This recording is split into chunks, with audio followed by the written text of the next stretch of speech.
부자 찾아야 돼. 이라지 헬라시 그리라시아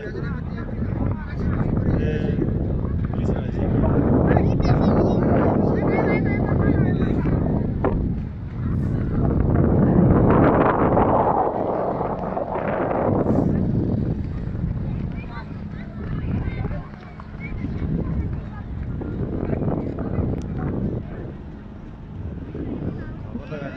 Não dura de gala gala çıktı canım. Ne zor süpürüyor. İyi balık yeter ay. Allah त्याला त्यामध्ये फसवेर बोललेली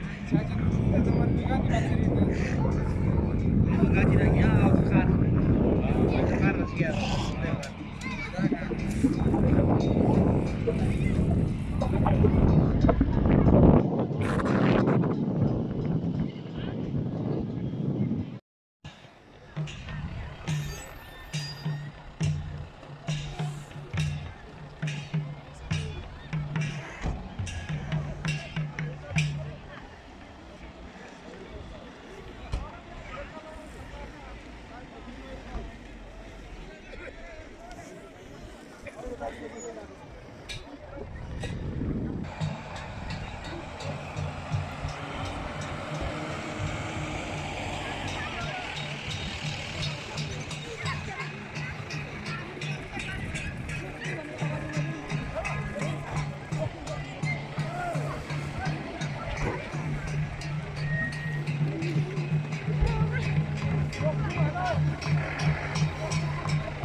प्रचण्डलाई तारामा vote हाले दिनु छै सबले साथ प्रचण्डलाई तारामा भोट हाले दिनु छै सबले साथ हे अमूल्य मत दिनेछन् साराले, यो टुक्का निकै भाइरल भयो गरी सबैले रिल्स टिकटक गर्नु भएको छ। अमूल्य मत पनि भन्छन् कोहीले, तर म तपाईँहरूलाई बडो प्रष्टसँग भन्न चाहन्छु त्यो सत्य होइन, त्यो बिल्कुल असत्य हो। तपाईँहरूले हेर्नुभयो भने 12वटा जिल्लाका विभिन्न क्षेत्रबाट प्रचण्ड आइदिनु पर्यो हाम्रो क्षेत्रमा चुनाव लड्न भनेर सिफारिस थियो, एकल सिफारिस थियो। त्यो तराईका जिल्लाहरूबाट पनि थियो, पहाडबाट पनि थियो, कर्णालीबाट पनि थियो, लुम्बिनी सबै। तर पनि अन्तिममा हामीले रुकुम पूर्वमै जाने निर्णय किन गर्यौँ म त्यसबारे तपाईँहरूलाई भन्न चाहन्छु।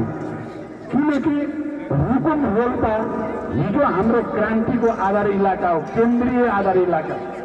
पछि रुकुम रोल्पा सल्यान सागरको पनि थपिएको थियो, तर मुख्यतः रुकुम रोल्पा रुकुम भन्छौँ हामीले। यो नै क्रान्तिको मुख्य किल्ला थियो र यो किल्लाबाट पहिलोचोटि 64मा म रोल्पाबाट चुनाव लडेँ, जितेँ पनि। अहिले देश अप्ठ्यारोमा परेको बेलामा एकचोटि फेरि क्रान्तिको किल्ला भएको जनतामा जानु पर्यो, त्यहाँका जनताको साथ र सहयोगबाट यो देशमा आइपरेको सङ्कट समाधान गर्न पर्यो भन्ने सोचेर नै हिजोको क्रान्तिको किल्लालाई अब विकासको किल्ला बनाउने उद्देश्यले, समाजवादको फेरि नयाँ किल्ला बन्ने उद्देश्यले मैले रुकुम पूर्व आउने निर्णय गरेको हो। आदरणीय जनसमुदाय, यो अरू कुनै कुरा छैन। तपाईँहरूलाई बडो प्रष्टसँग म भन्न चाहन्छु, रुकुमलाई विकासको गतिमा लान सकियो। यहाँको जडीबुटी, यहाँको भाषा संस्कृति, यहाँको सामुदायिक ढङ्गले चल्ने तपाईँहरूको रीतिरिवाज। तपाईँ मैले आज बिहान तकसेरामा पनि त्यहाँ घरहरू हेर्दै गर्दा, जनतालाई भेट्दै गर्दा र अनि बिचमा विभिन्न ठाउँमा आउँदै गर्दा, मुकाममा या मैकोटमा तपाईँहरूको बिचमा आउँदा समाजवादको भ्रूण तपाईँहरूसँगै छ। पहिला कम्युनिस्टहरू कता कता रुमल्लिएका, चिनको पढ्ने, रुसको पढ्ने, भियतनामको पढ्ने, आफ्नो चाहिँ नपढ्ने, आफ्नै देशको बढी पढ्नुपर्ने। त्यसकारण सामुदायिक समाजवाद तपाईँहरूले जे गरिराख्नु भएको छ त्यहाँ सामुदायिक समाजवाद छ। रुकुम पूर्वमा त्यसको सबभन्दा उर्वर भूमि, सबभन्दा मलिलो जमिन समाजवादको लागि छ भन्ने सोचेर पनि यहीँबाट त्यसैभरि एउटा नयाँ सन्देश दिने उद्देश्यले म तपाईँहरूको अगाडि छु। र मलाई विश्वास छ यहाँको क्रान्तिकारी जनताले हिजो निकै ठुलो त्याग र बलिदान, सयौँको प्राण त्यागेर पार्टीलाई, नेतृत्वलाई, प्रचण्डलाई देख्न पनि नपाउँदै प्रचण्डकै नाम लिएर मृत्युवरण गर्ने सयौँ चाहिँ हाम्रा जनताका छोराछोरीहरू भए। र मैले त्यस्तो बेलामा पनि यहाँको जनताले कुनै दायाँ बायाँ नगरिकन पार्टीको लाइन र पार्टीको लिडरसिपलाई साथ दिइराखेको फलामे किल्ला जस्तो जनता मैले रुकुम रोल्पामै देखेको हो। त्यसकारण मैले रुकुममा गएर मात्रै नयाँ समाज फेरि निर्माण गर्ने, विकसित समाज निर्माण गर्ने, नयाँ समाजवादी समाज निर्माण गर्ने आधारको नेतृत्व गर्न सकिन्छ भन्ने सोचेर म यहाँ छु। आदरणीय जनसमुदाय र सबै कमेडहरू, म यो कुरा फेरि गम्भीरतापूर्वक तपाईँहरूलाई भन्न चाहन्छु। यहाँ महिलाहरूले तुलनात्मक रूपमा यो क्षेत्रमा